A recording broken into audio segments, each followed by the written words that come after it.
जिसके चलते ये तीनों लोग तेजस्वी, राहुल तेजस्वी, लालू जी और राबड़ी जी, ये तीनों की तीनों सुर्खियों में आ गए हैं। ऐसा क्या हुआ है? हुआ ये है कि इन तीनों को आईआरसीटीसी स्कैम के लिए ट्रायल फेस करना होगा, ये तय हो जाता है। आरोप तय होते हैं और कहा जाता है कि लालू जी, राबड़ी जी और तेजस्वी जी को अब ट्रायल फेस करना होगा, ये दिल्ली की एक अदालत ने कहा है। ये मामला ऐसे समय पर खुलकर रीसरफेस हुआ है जिस समय बिहार की राजनीति में हर दिन बहुत महत्वपूर्ण है, बहुत ज्यादा कीमती है। आज के सेशन में हम विश्लेषण करेंगे, जानने का प्रयास करेंगे कि आफ्टर ऑल वो घोटाला है क्या, किस तरह से ये तीनों लोग उससे कनेक्टेड हैं और उससे चुनावों पर क्या असर पड़ सकता है। क्या इलेक्शन के दौरान इस तरह का कोर्ट का फरमान आना, जिस समय आचार संहिता की घोषणा हो चुकी हो, इलेक्शन डेट की घोषणा हो चुकी हो, उस समय पर अचानक बिहार के अंदर मुख्य विपक्षी दल या मुख्य रूप से लोगों की भविष्य में एक और लीडरशिप की जो तस्वीर लेकर आगे बढ़ रही पार्टी है, वो पार्टी कहीं इस पूरे घटनाक्रम से नुकसान में तो नहीं पहुंच जाएगी। क्योंकि वर्तमान में सत्ता में जो दल है, वो केंद्र में भी सत्ता में है। वर्तमान में जेडीयू और बीजेपी का गठबंधन बिहार की राजनीति में है और केंद्र में भी ये लोग राजनीति में हैं।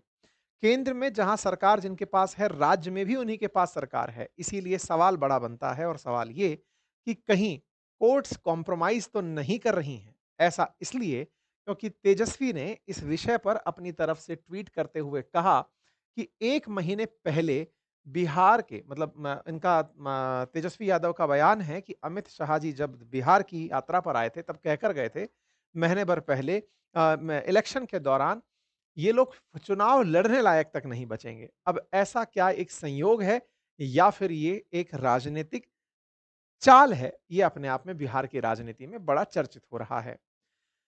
असेंबली पोल अभी होने वाले हैं और उससे पहले इस तरह के जो नतीजे हैं, जो रिजल्ट्स हैं, कोर्ट्स की तरफ से ये लोगों को परेशान करने वाले हैं। तो दिल्ली की राउज एवेन्यू कोर्ट के द्वारा लालू यादव, राबड़ी देवी और तेजस्वी यादव को आईआरसीटीसी घोटाले के अंदर आरोपी माना गया है। यानी कि अब इनके ऊपर अब यहां से आगे सजा क्या होगी, ये बात की जानी है। अब तीनों पर केस चलेगा। कोर्ट ने यह मान लिया है कि इन लोगों ने लालू को जानकारी थी कि टेंडर की घोटाले की पूरी साजिश हो रही है और ये लालू की जानकारी के तहत राबड़ी देवी और तेजस्वी को लाभ पहुंचाने के लिए थी, लालू यादव परिवार को फायदा पहुंचाने के लिए थी। ये पूरा मामला दो होटल्स से जुड़ा हुआ मामला है जो कि आईआरसीटीसी द्वारा लीज पर दी गई थी। रांची और पुरी के अंदर ये होटल्स थी जिन्हें आईआरसीटीसी ने लीज पर दिया था। चुनाव के समय पर इस तरह का कोर्ट का फैसला बिहार की राजनीति में एक अलग चर्चा लेकर आ गया है। बिहार में पहला फेज का इलेक्शन 6 नवंबर, दूसरे फेज का इलेक्शन 11 नवंबर को है, रिजल्ट 14 नवंबर को आने हैं। कुल 243 सीटों पर चुनाव होने हैं। बहुमत के लिए 122 सीटें चाहिए होंगी। वर्तमान के अंदर जो पार्टी है वो वर्तमान में एनडीए गठबंधन सत्ता में है और लालू यादव की जो पार्टी है दैट इज आरजेडी, वो इस समय पर मुख्य विपक्षी भूमिका निभा रही है। तेजस्वी यादव के ट्वीट से ये बात पता चलती है कि ये इसे पूरी तरह से गृह मंत्री से जोड़कर देख रहे हैं। उनका कहना है कि 1 महीने पहले बिहार आकर गृह मंत्री अमित शाह जी हमें धमका रहे थे कि हमको चुनाव लड़ने लायक नहीं छोड़ेंगे, हम लड़ेंगे और जीतेंगे। इसका मतलब इस फैसले को राजनीति में तेजस्वी यादव अपने लिए एक सिंपैथी कार्ड के रूप में भी खेल सकते हैं कि देखिए सत्ता पक्ष हमें हटाने के लिए किस हद तक चला गया है। वहीं दूसरी तरफ सत्ता पक्ष की तरफ से बयान है कि भाई आपने कर्म ही ऐसे किए हैं तो उनकी सजा तो कभी ना कभी मिलनी ही थी। कोर्ट लगातार प्रयास कर रही थी, अपनी तरफ से हर दिन प्रयास ईडी सीबीआई सबके चल रहे थे। फाइनली अब जाकर के ये स्थिति आई है तो ये तो आना ही था। इसी प्रकार से मतलब इनके पूरे परिवार के सदस्य निकल कर आए हैं। सत्ता पक्ष अपनी तरफ से कह रही है कि जब पूरा परिवार ही शामिल था और जब घोटाला हुआ था तभी सोचना चाहिए था, ये तो एक दिन होना ही था टाइप से वो वाली बात निकल कर आ रही है। अब चर्चा करते हैं कि आफ्टर ऑल ये स्कैम है क्या जिसकी चर्चा हो रही है। आप सभी जानते हैं कि एनडीए की सरकार से पहले यूपीए की सरकार चल रही थी और उस यूपीए की सरकार में जब कांग्रेस लीड जो सपरंग सरकार थी उसमें लालू यादव जी एक लंबे समय तक रेल मंत्री के पद पर रहे थे। लालू यादव जी ने 2004 से 2009 के बीच में रेल मंत्री का पद संभाला हुआ था। जब ये 5 साल के लिए रेल मंत्री थे, उस दौरान कुछ ऐसा घटा जो कि आईआरसीटीसी से आज जुड़ा हुआ है। IRCTC, Indian railway catering and tourism corporation, ये एक तरह की समझिए सरकार द्वारा बनाई हुई एक प्राइवेट कंपनी है। यानी इस तरह से समझिए कि इसके शेयर्स को और लोग भी खरीद सकते हैं। जैसे आईआरसीटीसी में लगभग 62% की मालिक भारत सरकार है। इसके अलावा और कंपनी इसको शेयर इसके बेचे हुए हैं। तो एक प्राइवेट कंपनी की तरह काम करती है जिसके पास ticket booking, catering, tourism service जैसे काम हैं।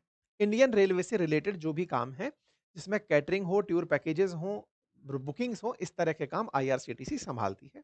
इसकी देश में बहुत सारी होटल्स हैं जहां-जहां पर ये लोगों को स्टे करवा सकते हैं, यानी कि आईआरसीटीसी के माध्यम से आप उन होटल्स को बुक कर सकते हैं।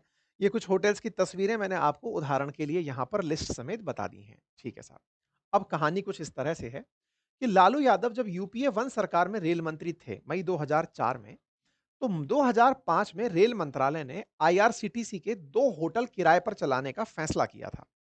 और इस फैसले में किराए पर चलाए जाने की बात थी, लेकिन रिपोर्ट के मुताबिक ये जो फैसला लिया गया था, इसी फैसले के समय पर पटना के अंदर एक जमीन बिकती है और यहीं से घोटाले की शुरुआत होती है। कहानी में कहा जाता है कि पटना में एक होटल है जिसका नाम है चाणक्य होटल। वो उसका मालिक है Messrs Sujata hotel. Messrs Sujata hotel जिसके द्वारा चाणक्य होटल चलाई जाती है, वो अपनी लगभग एक 3 एकड़ के आसपास की जमीन जो कि सगुना मोड़ पर स्थित थी पटना में, वो बेचती है। जमीनें बेची जा सकती हैं। इधर आईआरसीटीसी लीज पर देने की कुछ बात कर रही है, वो भी कहीं रांची में बात हो रही है, उससे क्या फ़र्क पड़ रहा है? लेकिन आईआरसीटीसी के इस फैसले का पटना से क्या कनेक्शन था क्योंकि लालू यादव पटना से बिलॉन्ग करते थे। अब लालू यादव जिस जगह से बिलॉन्ग करते हैं, वहाँ पर ही होटल कंपनी के मालिक मैसर्स जो सुजाता होटल है, ये अपनी एक 3 एकड़ भूमि बेचती है, 1 करोड़ 47 लाख रुपए में। और इसे जो कंपनी खरीदती है, वो कंपनी थी डिलाइट मार्केटिंग के नाम से। ये जो डिलाइट मार्केटिंग नाम की कंपनी थी, इस कंपनी के मालिक आरजेडी के ही एक सांसद प्रेमचंद गुप्ता थे। मतलब पार्टी के अंदर ही एक सांसद हैं, उनके द्वारा ये ज़मीन खरीदी जाती है।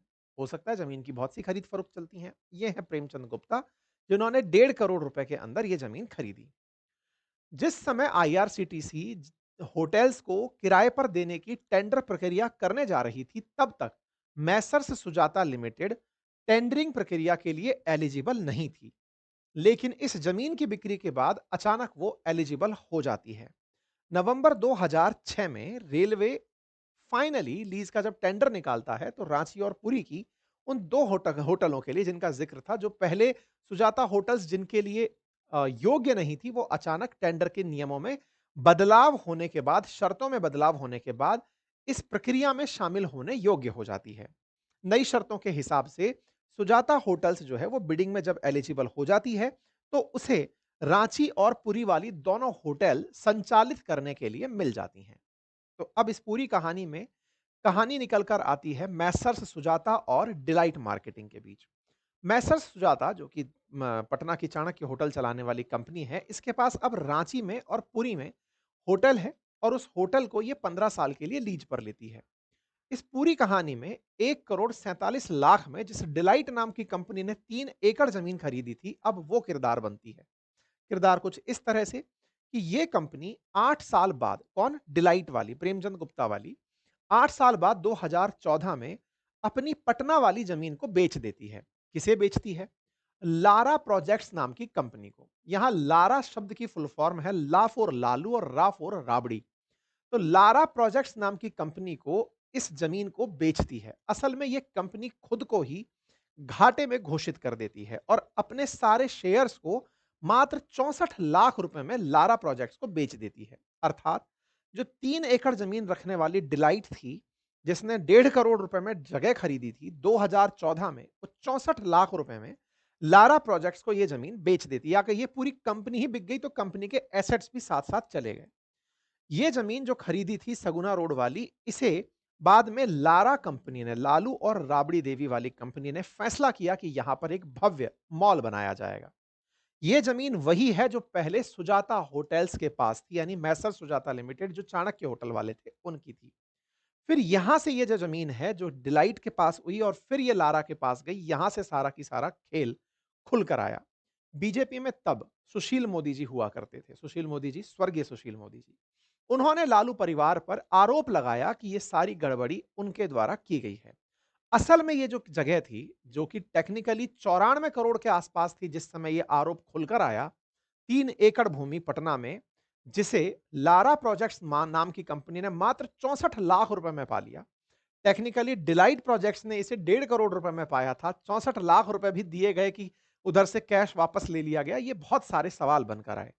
ये सारी की सारी जमीन गिफ्ट में थी और इसके बदले में सुजाता लिमिटेड जो कंपनी है, सुजाता प्रोजेक्ट जिसके पास चाणक्य थी, उन्हें पुरी और मतलब वो 2 जो होटल्स थी वो वहाँ पर दे दी गई थी। ठीक है साहब? तो इस तरह से पुरी और रांची के अंदर 2 होटल्स लीज़ पर दे दी गई थी। यहाँ से सारा की सारा खेल जो है, वो लारा प्रोजेक्ट्स पे आकर के टिक जाता है। लेकिन लालू जी तब पावर में थे, 2004 से 2009 के बीच का समय था। लालू जी ने इसे एक फ़ॉल्स एलिगेशन करार दिया, बोले ये केवल आरोप-प्रत्यारोप का काम कर रहे हैं, ऐसा कुछ भी नहीं है, ये फर्जी आरोप लगा रहे हैं। लालू जी ने अपने डिफेंस में कहा कि 15 साल के लिए हमने उसे किराए पर दिया है, होटल को आईआरसीटीसी ने बेचा नहीं है, लीज़ पर दिया है, 15 साल के लिए लीज़ पर दिया है, उसके बदले में कोई हमें इतना सारा पैसा कैसे देगा? मतलब हमने अगर ये कहा कि ज़मीन हमने ली है, ये केवल फर्जी आरोप है। लेकिन इन पूरी आरोप और प्रत्यारोपों के ऊपर बिहार की राजनीति शुरुआती रूप से खूब गरमाई, लेकिन पावर में जब वो थे, तब इतना उभर कर सामने नहीं आई। समय बीतता गया, सरकारें बदलती गई, केंद्र में एनडीए की सरकार आई। एनडीए की सरकार 2014 में बनी, 2017 में सीबीआई ने इस पूरे केस के ऊपर जांच बिठा दी। सीबीआई ने अपनी तरफ से केस फाइल किया और उसमें लालू समेत राबड़ी देवी और तेजस्वी यादव का नाम क्यों? क्योंकि लारा प्रोजेक्ट्स के तेजस्वी यादव भी ऑनर हैं। ऐसे में उनके घर पर सीबीआई द्वारा 2017 में सर्चेज शुरू होती हैं। सीबीआई के द्वारा केस फाइल किया जाता है 2017 में। लालू, राबड़ी और 12 लोकेशंस पर उनके द्वारा रेड की जाती है। सीबीआई के द्वारा इन पूरी जगहों की प्रेमाइसेस की जांच की जाती है और पकड़ा जाता है, जांचा जाता है कि लालू प्रसाद यादव का अल्टीमेटली इन मामलों में कनेक्शन क्या है। ये उस समय की तस्वीरें हैं जब लालू जी के घर के बाहर जांच करने के लिए सीबीआई की टीम आई हुई थी। लालू यादव जब ये सब काम कर रहे थे, तब उनसे सवाल पूछा गया सीबीआई के द्वारा, तो उन्होंने कहा मुझे याद नहीं है जिस समय ये सब हुआ था, मुझे नहीं पता तब क्या चल रहा था। इन्होंने अपनी तरफ से यही लाइन बोल करके जवाब दिया। सीबीआई ने इनके खिलाफ चार्जशीट 2018 में पेश कर दी। 18 में जैसे ही चार्जशीट पेश होती है, उसी समय ईडी एक्टिवेट हो जाती है। ईडी को एक्टिवेट इसलिए होना था कि कहीं इसमें मनी लॉन्ड्रिंग का मामला तो नहीं है, टैक्स इवेजन का मामला तो नहीं है। ऐसा क्यों? क्योंकि जिस जमीन की कीमत, व्यावहारिक कीमत 100 करोड़ के आसपास है, वो 64 लाख रुपए में मिल रही है। अगर जमीन को इतने कम दामों पर लिया जा रहा है, तो कहीं इसके पीछे और कोई खेला तो नहीं है। बस इस बात को जांचने के लिए ईडी चार्जशीट पेश कर देती है और उसमें भी लालू यादव और उनके परिवार का नाम निकल कर आता है। इस बीच में लालू यादव और भी बहुत सारे केस, जैसे चारा केस है, लैंड फॉर जॉब केस है, उन तमाम मामलों के लिए ऑलरेडी केस में चल रहे थे। इधर इनको कुछ चीज़ों में बेल मिलती चली जा रही थी। बेल और ट्रायल का काम, चार्जेस फ्रेम होने का काम लगातार चल रहा था। 2025 में फिलहाल आप हैं। अभी बा फिर इस पूरे मामले में जिसकी ईडी और सीबीआई ने जाँच की, उस मामले पर चार्जेस फ्रेम कर दिए गए हैं। तो दिल्ली कोर्ट के द्वारा जो क्रिमिनल चार्जेस फ्रेम किए गए हैं लालू यादव और उनके परिवार के खिलाफ, वो आईआरसीटी स्कैम से जुड़े हैं, जो स्कैम है 2004 से 6 के बीच का, जो स्कैम खुला 2017 की सीबीआई जाँच में, फिर ईडी के द्वारा बनाई गई रिपोर्ट्स में, चार्जशीट पेश होने के बाद फाइनली चार्जशीट में आरोप तय किए जाते हैं कि इन धाराओं के तहत इन पर केस किया जा सकता है। केस की धाराएँ तय होती हैं कि इन केस में इन्होंने गलती की है, चीटिंग का मामला निकल कर के आया, क्रिमिनल कॉन्स्पिरेसी का मामला निकल कर के आया, तमाम प्रकार के चार्जेस फ्रेम किए जाते हैं। आरोप लगता है कि राबड़ी देवी और तेजस्वी द्वारा भारतीय दंड संहिता की धारा 420 और 120 बी के तहत उनके ऊपर आरोप लगे, जिसके तहत उन्हें 1 साल से लेकर 7 साल तक की सजा हो सकती है।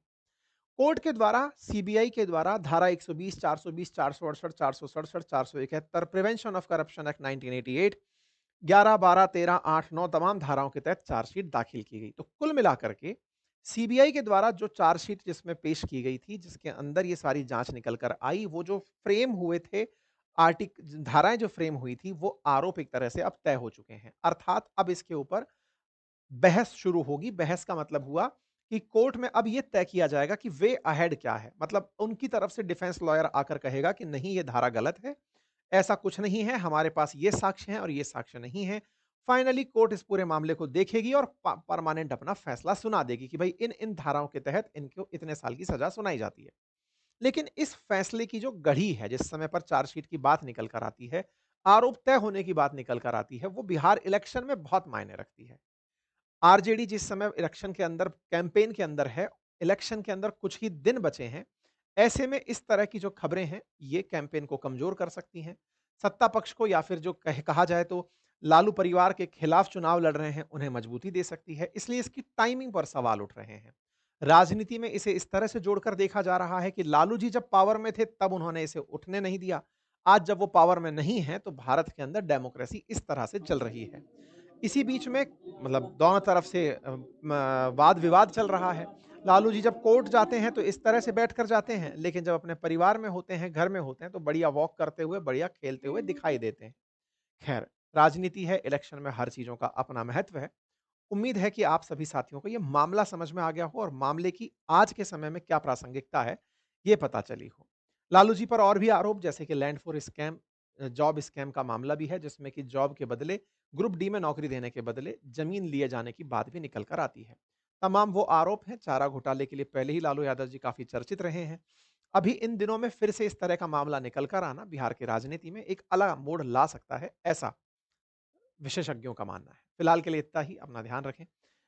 दिवाली ऑफर चल रहा है अपनी पाठशाला पर और बातें बाजार की एप्लीकेशन पर, उसका आप लाभ ले सकते हैं। Thank you so much.